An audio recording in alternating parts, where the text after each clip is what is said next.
ગુજરાતી વાર્તા સોનાનો વરસાદ। ગુણવંત નામનો યુવાન હતો। તે નાનો હતો ત્યારથી તેજેન્દ્રનાથ નામના ગુરુજી પાસે ભણવા ગયો હતો। તેણે ઘણા વર્ષો સુધી ગુરુજીના ઘેર રહીને જાત જાતની વિદ્યા પ્રાપ્ત કરી। તેણે ગુરુની ખરા દિલથી સેવા કરીને તેમનું દિલ જીતી લીધું હતું। જ્યારે ગુણવંતનો વિદાયનો દિવસ આવ્યો ત્યારે ગુરુજીએ કહ્યું, બેટા, તું ખૂબ મહેનતુ અને હોશિયાર યુવાન છે। મેં તને બધી જ વિદ્યા ભણાવી છે। તારે હજી પણ કાંઈ જોઈતું હોય તો મને કહી દે।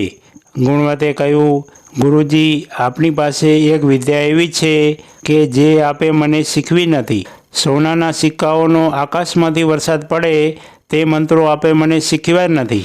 એ મંત્ર મને આવડી જાય તો મારી ગરીબાઈ દૂર થઈ જાય। ગુરુજીએ ગુણવંતને સમજાવવાનો પ્રયત્ન કર્યો, બેટા, આવી વિદ્યા હું કોઈને શીખવતો નથી, કેમ કે અંતે તો આ વિદ્યાથી વિનાશ જ થાય છે। ખોટા માર્ગે આવેલી સંપત્તિ ક્યારેય ટકે નહીં। મહેનત અને બુદ્ધિનો પૈસો જ ટકે દીકરા, પણ માને તો ગુણવંત શેનો? ગુરુજીએ ના છૂટકે તેને એ વિદ્યા શીખવી।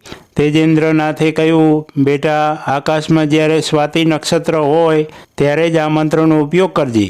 સ્વાતિ નક્ષત્રની હાજરીમાં જ આ વિદ્યા કામ કરે છે। વર્ષમાં થોડા દિવસ જ તું આ વિદ્યા વાપરી શકીશ। આ મંત્ર બોલ્યા પછી સોનાનો જે વરસાદ થાય તે સંપત્તિમાંથી તું ફક્ત થોડી જ રાખજે।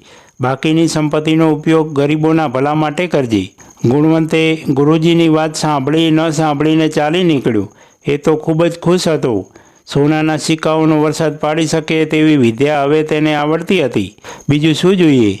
તે જંગલમાંથી પસાર થતો હતો। અંધારું થઈ ગયું હતું। આકાશમાં એકાએક સ્વાતિ નક્ષત્ર દેખાયું। ગુણવંતે વિચાર્યું, ગુરુએ આપેલી વિદ્યા વાપરવાનો અત્યારે શ્રેષ્ઠ મોકો છે। તે મોટે મોટેથી મંત્રો બોલવા લાગ્યો। એકાએક આકાશમાંથી સોના મોહરોનો વરસાદ વરસ્યો। થોડા વખત પછી સોના મોહરો પડવાની બંધ થઈ। ગુણવંત એક થેલામાં સોના મોહરો ભરવા લાગ્યો। હજી તો તે મોહરો ભરતો જ હતો ત્યાં ચોરની એક ટોળકીએ તેના ઉપર હુમલો કરીને એનો થેલો ઝૂંટવી લીધો। ચોરના સરદારે પૂછ્યું, તું આટલી બધી મોહરો ક્યાંથી લાવ્યો? બીજી મોહરો ક્યાં છે? ગુણવંતે બધી જ વાત કરી। ચોરના સરદારે કહ્યું, મારી સામે હોશિયારી ન કરીશ, વાતીઓ ન કર, સોના મોહરો કાઢ। ગુણવંતે કહ્યું, મારા ગુરુએ આપેલી વિદ્યા મુજબ આકાશમાં સ્વાતિ નક્ષત્ર હોય ત્યારે જ આ મંત્રો કામ કરે છે। હું અત્યારે મંત્ર બોલીશ તો કાંઈ નહીં થાય। ચોર તો ગુણવંતની એક પણ વાત સાંભળવા તૈયાર ન હતા। તેમણે ગુણવંતને મારવા માંડ્યો।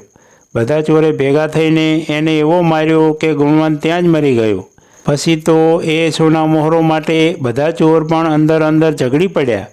ચોરના સરદારે સોના મોહરોની લાલચમાં પોતાની આખી ટુકડીને મારી નાખી। ફક્ત રસોઈયો બચી ગયો। રસોઈયાને વિચાર આવ્યો, સરદારની રોટલીમાં જો ઝેર ભેળવી દઉં તો બધી સોના મોહરો મને મળી જાય। સરદારને ખબર જ નહીં પડે। તેણે રોટલીના લોટમાં ઝેર ભેળવીને ખૂબ ઝેરી રોટલી બનાવી દીધી। રસોઈયો થાળી લઈને સરદારને પીરસવા આવ્યો ત્યારે સરદારે એને જ પતાવી દીધો। રસોઈયો સરદારના બધા કરતૂત જાણતો હતો, તેથી તેણે જાન ગુમાવવો પડ્યો। સરદારને પણ તેના કુકર્મોનું પરિણામ તરત જ મળી ગયું।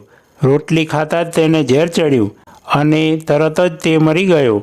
આમ ગુરુજીએ કહ્યું હતું તે મુજબ ખોટી રીતે ભેગા કરેલ પૈસા ખોટા માર્ગે ગયા અને અનેક લોકોના જાન લેતા ગયા। મિત્રો, આવી દરરોજની વાર્તા સાંભળવા માટે સબસ્ક્રાઈબ કરો અમારી ચેનલને। ધન્યવાદ।